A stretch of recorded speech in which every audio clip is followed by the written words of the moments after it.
Hello and welcome to the third annual Fresh Arts Summit Keynote Kickoff. I'm Angela Carranza, Fresh Arts Managing Director. Before we get started this evening, I'd like to recognize and thank our 2021 Fresh Arts Summit sponsors, Texas Commission on the Arts, Mid-America Arts Alliance, and National Endowment for the Arts. As I mentioned, this is our third annual Fresh Arts Summit. We first launched this program in 2019 as an annual knowledge sharing conference, but the summit has quickly evolved into an important community building weekend, which, including this year's summit, will have featured more than 75 local artists and creative leaders of all backgrounds and disciplines. This year's summit includes a stellar lineup of presenters and session topics, which were carefully curated using direct feedback from the local artist community. This event has been a labor of love, and we hope you enjoy what we have planned for this weekend. Hello, I'm Reyes Ramirez, Programs Coordinator for Fresh Arts. I want to help welcome you to the 2021 Fresh Arts Virtual Summit by giving you some context. The theme for this year's summit is Next Directions. We at Fresh Arts know that no one organization or person has all the answers, especially in such tumultuous times. But what we do know is that artists have always found ways to create community and help each other in times of need. That's why we've curated a number of artists and arts leaders to come together and share ideas and results from their forays into new directions in hopes of inspiring your next direction. We know no one size fits all, but again, we do know that artists can explore new ways of creating and sharing work, as well as developing communities and their consciousness. Whether it be creating a new podcast series or virtual exhibition or performance, honing their digital platforms, processing really heavy or disconcerting topics and issues, or imagining bold new futures, the presenters for this summit were chosen because they've ventured into fresh grounds for their work. Thus, we know you can do that too. And hopefully these sessions will push you in the right direction for you and your work. To start off the summit, we have an inaugural poem from the new Houston Poet Laureate, Outspoken Being.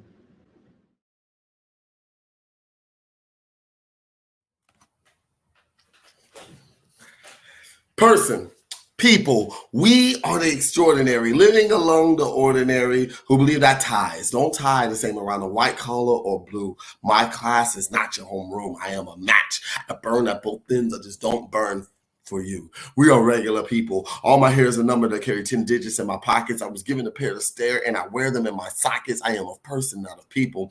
We speak the same language, even when it's not the same language. That's when the universal language, a body movement comes in. I use the same 10% of my brain as you do. I wanted to use the other 90 so I could soul to the guru. I woke up early in the morning to catch a 7:30 flight, flew halfway around the world and landed in the night, climbed halfway up the mountain, got halfway in the village. When I reached the guru, he touched me and replied, "You are merely a person.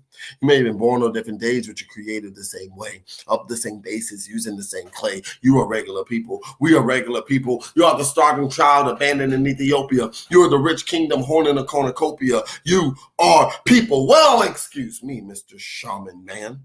I traveled a long distance to try to find some solutions, and now I found the man with all the answers. You only added to my confusion. I don't want to be just one of the people, no. I want to ride the elevator to the top until I have no equals. I want to, but the top is where I've been. The top is cold, desolate, regrettable, yet unforgettable. I tug when you tug as a reminder. The rope strands were once alive and you secluded, you die, you are, I am, we are, he is, she is, they are, you are. Free falling molecules making up the body of the universe. You're the stanza, the mantra, the words, the free verse. Passports take months for you to receive. So when you walk, you're a poem in motion. You are, I am, we are seeds deeply rooted in the forest of poetry. Let my limbs reach you. Read my leaves and allow them to teach you. Gather your bones on the way to the summit, toss them, let them delete and plummet into the depths of one soul as you traveled your way on top of the mountain. While you were on your way up, I was on my way down. That's why we met at the middle, because you can't figure out the riddle that the way to escape the people is to become the people. It's to be fluent to the people. It's to speak to the people. But you don't have to agree with the people because you know how people be. You choose the truth, but you know how people see. You teach them good morals, yet they choose impurity. So choose, choose, choose. What is your choice? Don't worry about your flaws. Subsequently, we're all equal. And I heard your people can build Babel-like towers. And I heard your people were craftsmen of steeples. Together, our people can build cathedrals one person at a time, because we are all regular.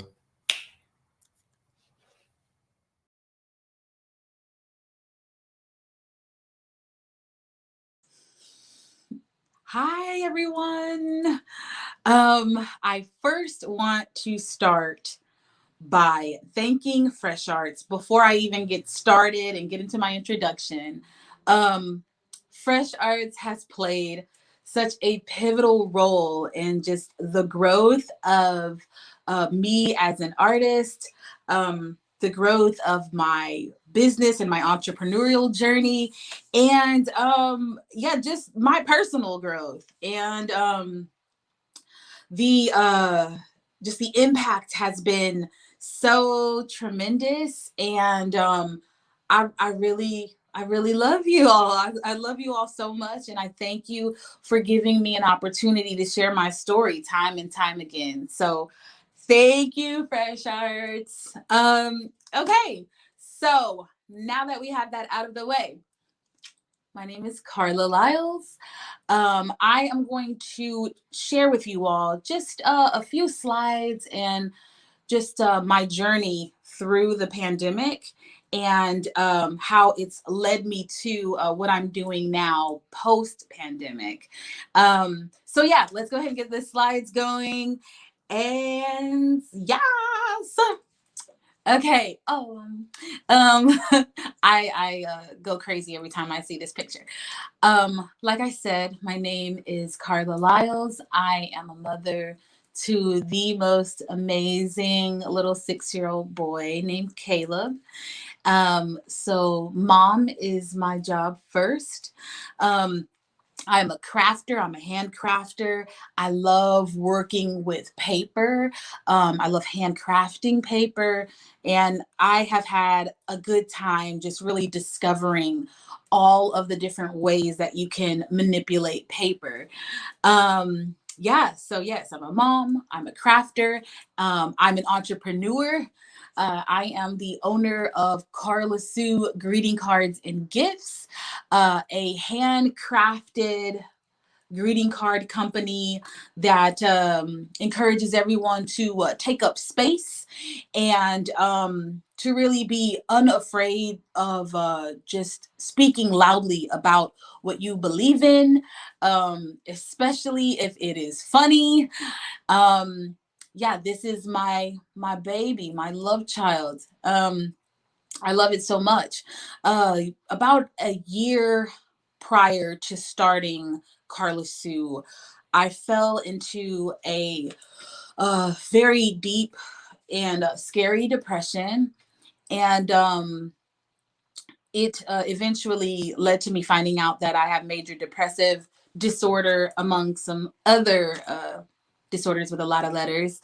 And once I received the diagnosis, I realized that, like, I really wanted to be more intentional about just finding happiness every day and enjoy every day.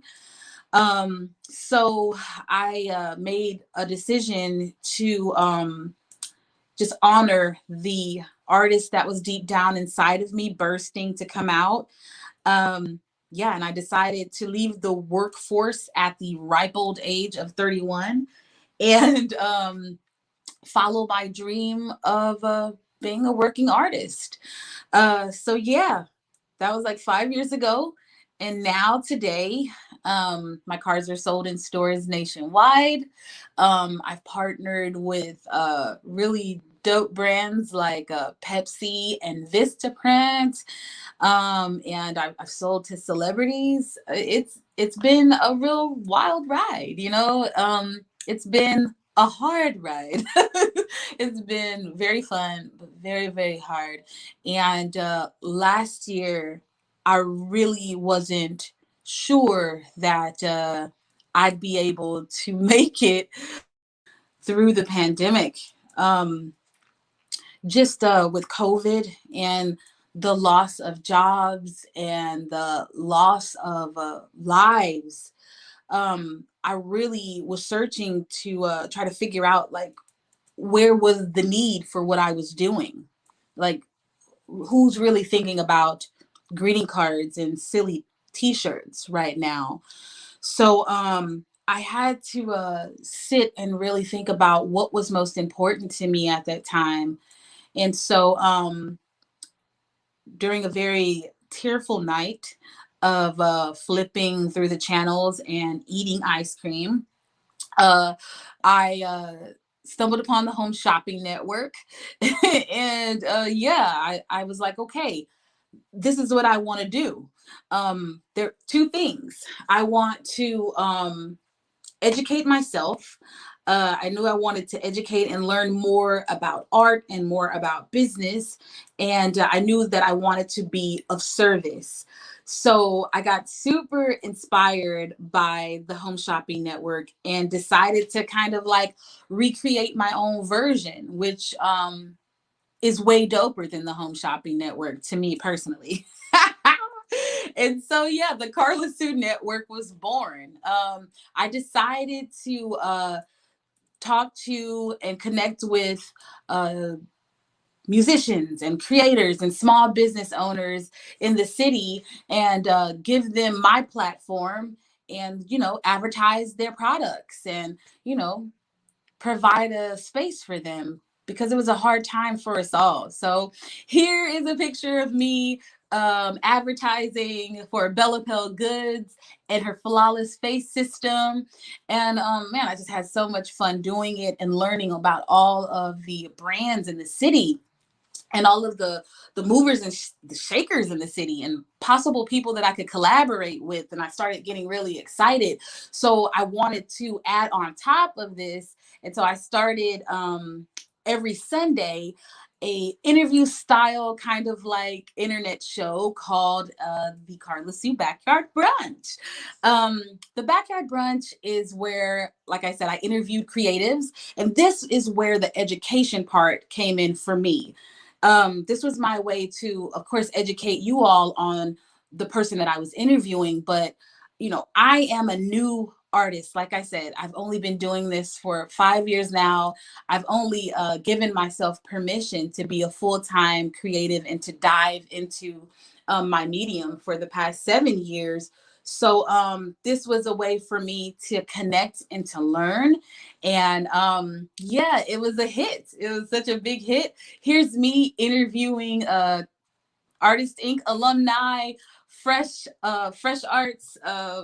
What was he? I think he was a teacher. He was an educator. Chris Thomas. Chris is an amazing choreographer, dancer, MC, DJ, and he was just a wealth of knowledge. The interview was amazing. As you can see, one of the pictures here, I'm writing notes down because he was just giving so much game. And then the other slide was me just like losing my mind because he was talking about how he had just got the cover on the Houston Chronicle. Yeah, and he showed us the picture, and it was so amazing. So yeah, the attention that the Carla Sue Network got was just so shocking to me. I really didn't think much of it at all when I was doing it. I honestly didn't see the big deal at all.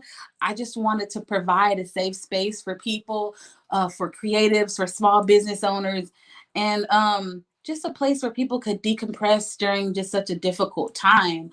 Um, I ended up winning an Opulence Award, or being honored with an Opulence Award for my service and everything that I did with the Carla Sue Network. I was on the news a lot, and yeah, it was just really exciting. But unfortunately, I wasn't able to carry it on. So, but one thing that I realized though with doing the Carla Sue Network and with doing the Backyard Brunch is that I wanted to be a lot more intentional about what I was putting on my products. I wanted it to be impactful, passionate, and especially because of the time, I wanted everyone to know that it was okay to give themselves grace and it was okay to ask for help. So much went on last year. So yeah, now my product is has more of statements now. But still shenanigans. I still have the shenanigans. I still have the funny stuff. So now, what now? Post pandemic, after a wild, crazy year, what do I do now? So I've decided to pivot because we heard that word so much, but I decided to pivot and, I put more focus on, my e-commerce and more focus on my back end. And I decided that I wanted to bring back the backyard brunch. A lot of people thought that it was really important, and I felt like it was really important. So this year in June, I will be bringing back the Carla Sue Backyard Brunch and the Carla Sue Network. But this time, it won't only be just on social media. It will be aired on All Real Radio, which is a community-based radio station, and it's on a digital platform. So be sure to download All Real Radio app on your phones. And I'll be there interviewing local creatives and business owners, shining a light on them, hearing their stories. And honestly, this is kind of like my little selfish way of meeting people and meeting the people in the community and learning more, just learning and educating myself more by connecting with people. So be sure to tune in every Sunday at 3 p.m. Carla Sue Network. So that's me in a nutshell. Thank you all so much for being here. Thank you all for investing time in just yourselves by being a part of the Fresh Arts Summit. I know you're going to enjoy it because I definitely enjoy it every single year. Thank you for listening to me. If you want to follow me, you can find me at Carla Sue Houston on Instagram. You can find me at Carla Sue Houston on Facebook and on my website, www.carlasuehouston.com. Thank you for listening. I really hope that you enjoy the Fresh Arts Summit. I know that it was impactful for me, so I'm sure it will be impactful for you in that same way. Thank you all so much. Yay! I did it!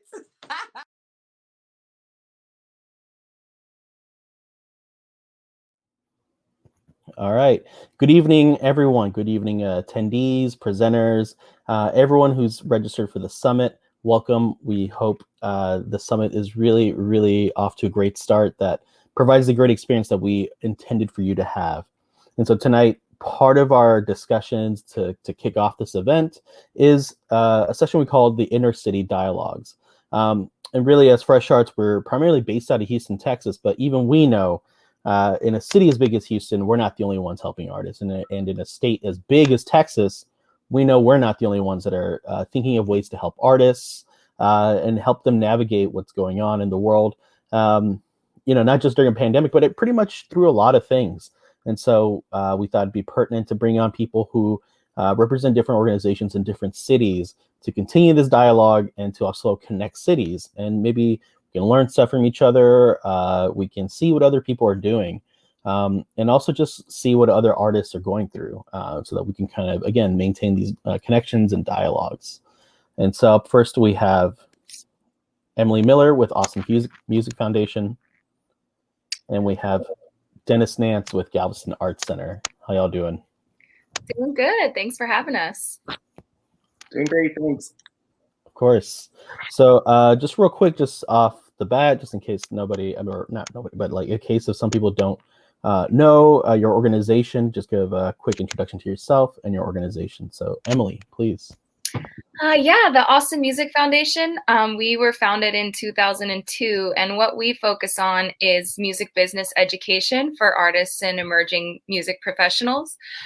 We provide free educational workshops and events, networking opportunities, and paid performances for local artists in the Austin area, all with the intention to kind of get them to a point where they have a sustainable creative career, that they can manage independently, or they get to a point where they need management. We just want to give artists the tools that they need to kind of be successful. Awesome. Thank you, Emily. Dennis, please. Hi, everyone. Dennis Nance. I'm with the Galveston Arts Center. We are a visual arts exhibition space located on the Strand in downtown Galveston, Texas. We feature artists from throughout Texas and the region through exhibitions, but we also have a very extensive education program where we work through outreach programs as well as on-site class offerings. I've been there for about almost 5 years, and the last year's been quite interesting to navigate, which we'll get into. I think we're very familiar with navigating natural disasters. The organization has been through quite a lot in terms of hurricanes, but this year's been an interesting experience for sure. Yeah, and so to kind of get off the conversation in terms of how we've all navigated and how we've all kind of dealt with circumstances, I will say for Fresh Arts, if you've tuned in, we launched an online conversation series and transfer a lot of our stuff virtually. And it was really a learning curve for us and how to maximize those interactions with people online. For us, we're usually used to those in-person events and workshops and talking to people and having those, once the event is over, having those lingering conversations, all that good stuff. And so we've really had to make those adjustments. And so starting with Emily, what adjustments or practices did your organization make in response to any number of issues within the last year? Yeah, well, I think the biggest change for us, which actually turned out to be a positive, I will say, was kind of the push we needed to get all of our programming online. Previously, AMF, mostly we were hosting in-person workshops. All of our consultations happened face-to-face in our office space near downtown Austin. And with the pandemic, not being able to get together with folks in person, we had to figure out a way to still get these resources to our artists, to still produce the same content. And luckily with Zoom and all of the technology we have available, it was super easy for us to do that relatively and efficiently. I think, we had obviously South by Southwest getting canceled in Austin was a huge shift for us. But by March 27th, I believe we had our first online workshop. We had some artist managers come together to just kind of share their thoughts on what was happening and how they were planning to pivot. We started our Time to Pivot series is what we ended up calling all of the online workshops we hosted last year. And, that ended up being pretty positive for us because we were able to reach artists outside of Austin for the first time. We'd had a few folks in the past come down from Dallas or come up from Houston to come to certain workshops, but now we find that we're reaching people in Nashville and Los Angeles. And a lot of what we do, the music business for an independent artist, it's not too different based on where you live. Some of our workshops in terms of media and radio, we do have those hyper local folks that are here, but the information is applicable across the board. And so we were able to kind of grow our reach a lot just by making that transition to online. Yeah. Well, I will say that with Houston, the cancellation of the rodeo 2 times in a row, I believe. Well, the first time it was canceled, I think part of some of it happened, and then they canceled, and then this year they completely canceled it. Oh, and so I think kind of those cancellation of major events, I'm sure threw a lot of wrenches in artists' lifestyles, and so totally. With you on that and just how that kind of changes things. Dennis, same question. What adjustments or practices did your organization make in response to any number of issues within the last year?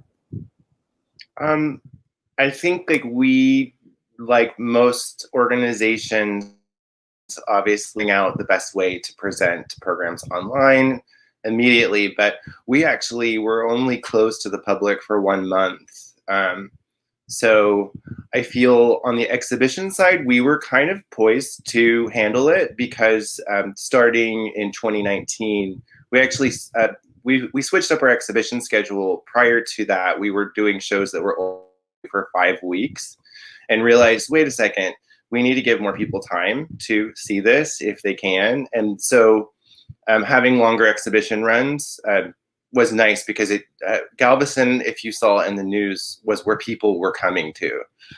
There was pressure. There was definitely a lot of pressure to open. And I think we were one of the last to open on the Strand. So I think through this, like what I recognized is that being in a small nonprofit space, we really had to rely on our flexibility.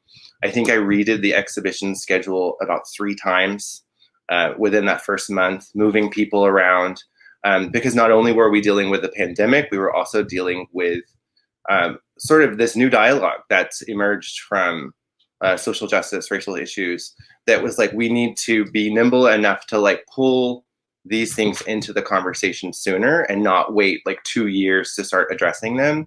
On a practical logistical level, I have to give complete props to our director of education, Rana Kalura. Obviously, we weren't able to do some of our outreach programs, specifically those that take place in healthcare settings. But we were able to engage some of those educators in creating online content that were everything from like to-go packets that parents could pick up and work with their students work with their children at home. I think we're still learning too, because while we've mastered how to do certain things online, we also see that there's kind of an overwhelming amount of content to consume online through COVID. I know that I didn't want to inundate, but we're just making sure we're providing like good content and not just filling the channels. So right now we're still learning as more places reopen and how to incorporate hybrid models of online and in-person events. Because I think for me, especially, like it's great to see an exhibition online, but it's also really great to like, how can you see certain work like through a screen? It's like figuring out how to create those like safe moments for people to be together, but maintain accessibility. I think the online component has opened up even better dialogue about accessibility for the work that we do to different audiences in different parts of the world, but also for different needs they may have to actually enjoy those programs. Yeah, absolutely. I think that's a very, pertinent thing to bring in, this idea that, when to open, how soon, and Houston, different organizations just had different responses to that. And, and there was one space would open up really, really soon. You'd be like, oh, and you see people who still haven't opened. And I think there is that interesting mix, particularly from the city, from the state, to do these things. And I think you also brought up another really interesting point of kind of like what to take forward, what to move forward with. And that actually goes into my next question. So you, Emily, what is something your organization has learned in adjusting to these circumstances within the last year that you may carry forward with? I think just kind of reiterating the same point for us, having our stuff available online and that people can go back and reference after is definitely something that we will continue to do. I think the one thing that didn't translate for us to online, it was really hard to facilitate, would be our networking opportunities. It's just really not the same to get a bunch of strangers in a Zoom room and try to get them talking and get to know each other. So we're really excited to bring back live events and workshops just to get like-minded people in a room together and share ideas that way. But I think moving forward, we will always try to capture the information and to put that online, whether that's in the form of a podcast or a video series. I know podcasts are something we are definitely interested in exploring because people can listen to them on the go. It's a bit easier than, Zoom fatigue where you're sitting in front of a screen. But I think just sort of diversifying what we offer and how we're able to get that stuff to people is definitely something we'll continue with moving forward.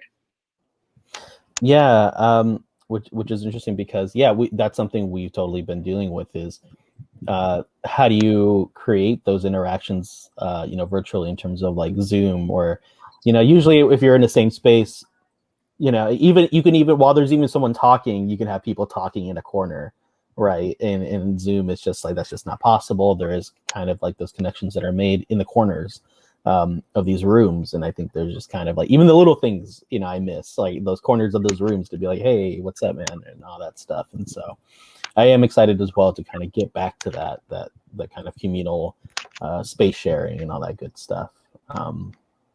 Dennis, same question. What is something your organization has learned in adjusting to circumstances within the last year that you could carry forward with or refine or, yeah? Definitely, I think documenting and sharing online content is something that I hope we can carry forward. I think we've struggled a bit through it too in terms of technology. We're a small staff, so we have a talk planned for halfway through June, and I'm like, well, okay, I'll be there to set the chairs up for the in-person part, and I can have Facebook on my phone, but who's going to be on the other side of the room recording it, and will we do it live or will we just share the recording? So we're still navigating the best way to continue with online content. But I do think documenting, that's always actually been really important, I think, in exhibition spaces, because oftentimes the work isn't going to be seen the same way in other spaces. So making sure that we get great documentation of a show, get a short recording of the artists talking about their work. We haven't been able to do the in-person artist talks as much, but we have a social media coordinator that was brought on at the beginning of the pandemic, and we really learned that was a great asset to have through. So making sure, we have robust content to share out there. I do think, on a personal side too, moving forward, I've always really, really enjoyed getting out to see as many exhibitions as possible and do as many studio visits as possible. But it's sometimes really nice to jump on a Zoom with someone who might be on the other side of the state. I had a conversation for an hour with an artist earlier this week, and it was like, this was so great to talk to you. And I didn't have to drive 4 hours to do it in your studio, but I do, finding ways to sort of conserve a bit of that energy that goes into getting around. So I think we're learning as a staff to how to maintain some work from home when we need to be there in person.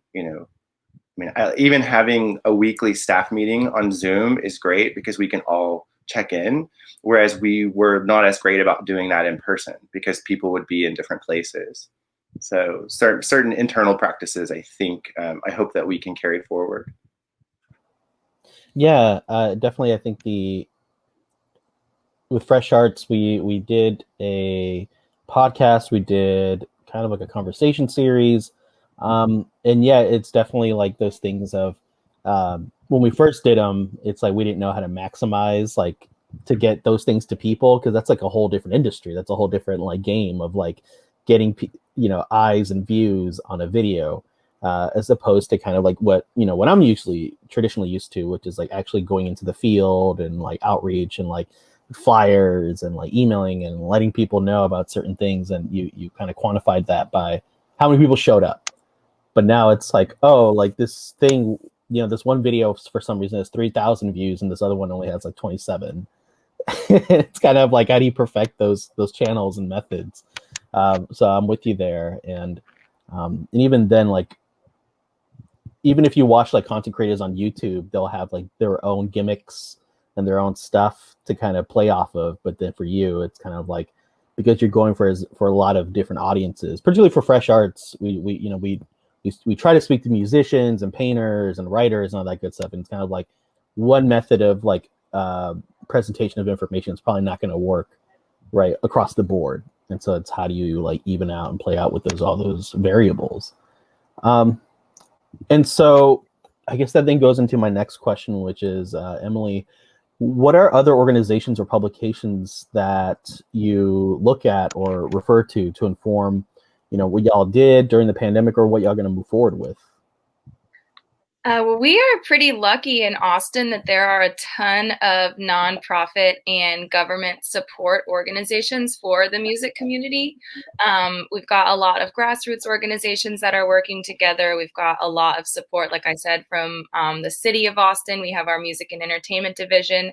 And I think what we kind of noticed was that collaboration was really the best way for everyone to kind of share ideas, share information. I mean, so much of last year was really sort of just reacting to things and being, finding out from our community what they needed right then and how we could connect them with the people that were going to help them and what information that they needed.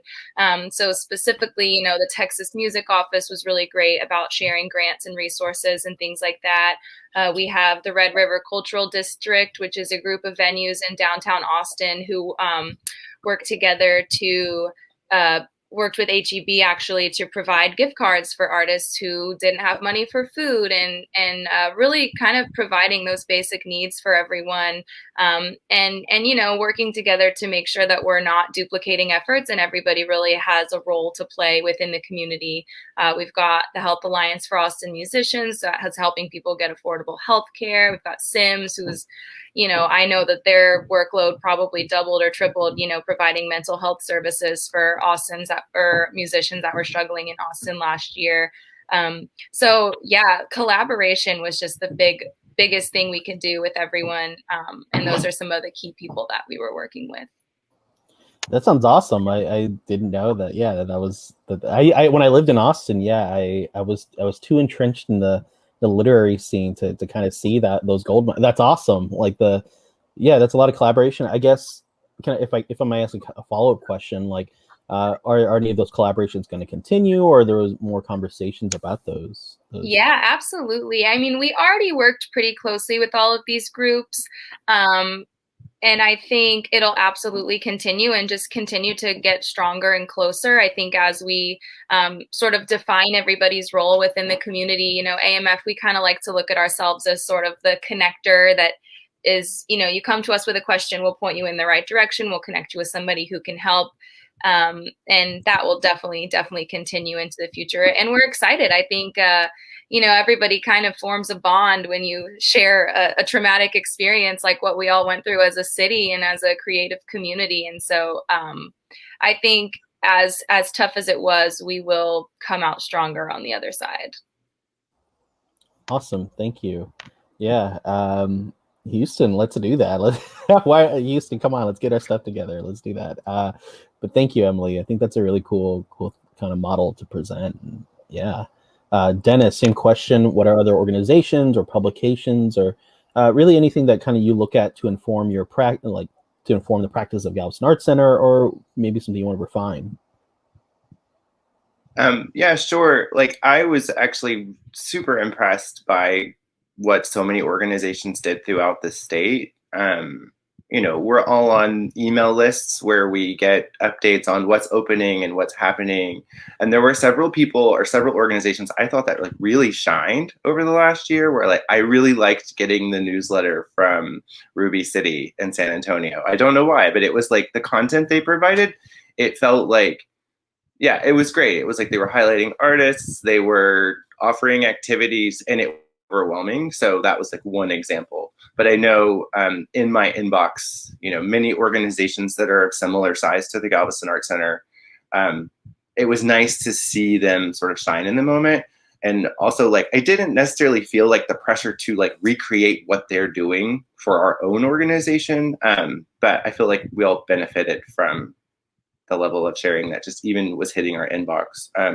On another side too, I think early months of the pandemic, I would look back at my calendar and I feel it was webinar. There was a lot of great content. And of course, a lot of it was directly focused towards navigating the pandemic, but I'll give a shout out to Mid-America Arts Alliance. They've been offering really great webinars. Dr. Kelly Wellitz has been leading those on hitting topics related to COVID, related to diversity, equity, accessibility. It was amazing. So it's been nice to jump in on a room with colleagues and do some work, get some professional development time involved. Yeah, I mean, Fresh Arts as well. It's having this summit. It's great. I know for artists working in Galveston, the artist economy is a little different than other cities. It's tourism driven. A lot of our small galleries rely on visitors in person, and I know there's a big need. Artists are asking for help with professional development, and so it's to be able to point them to something like this summit, to be hey, we could do a workshop.